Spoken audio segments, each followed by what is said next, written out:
এখন বর্ষাকাল, আর বর্ষা মানেই বাংলার বাতাসে ইলিশ ইলিশ গন্ধ। আজকের রেসিপিটা বেগুন, আলু আর অল্প সর্ষে বাটা দিয়ে ইলিশের হালকা ঝোল। খুব কমন একটা রেসিপি বাঙালিদের জন্য, আলাদা করে কিছুই বলার নেই। শুধু একটাই বলবো, যেখানে আমি সাদা কালো দু রকমের সর্ষে একটা কাঁচা লঙ্কা দিয়ে বেটে নিয়েছিলাম, আর এই পুরোটাই আমি ছেঁকে নিয়েছিলাম। কালো সর্ষে একটু তিতো তিতো ভাব দেয়, তাই জন্য আমি ছেঁকে নিয়েছিলাম। বাকি পুরো রেসিপিটাই ভিডিওটা দেখলে বুঝতে পারবেন। আসলে এটা বৃহস্পতিবার দিন নেওয়া হয়েছিল, কিন্তু দুদিন আমি এত ব্যস্ত ছিলাম যে এডিট করা বা পোস্ট করা কিছুই করা হয়নি। কালকের আমাদের স্কুলে রাখি বন্ধন উৎসব পালন করা হয়েছিল।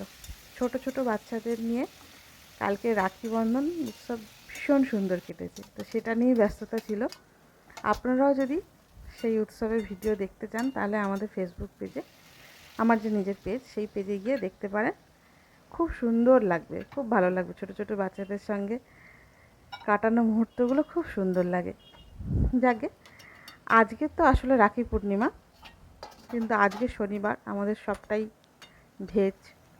আর বিকেলে ভাই আসবে, রাখি পরাবো, কিন্তু মেনু পুরোটাই হবে ভেজ।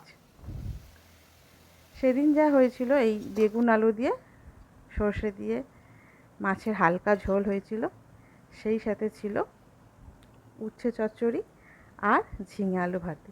এটা ছিল বৃহস্পতিবারের লাঞ্চের মেনু। কেমন লাগলো ভিডিওটি জানাবেন। ধন্যবাদ।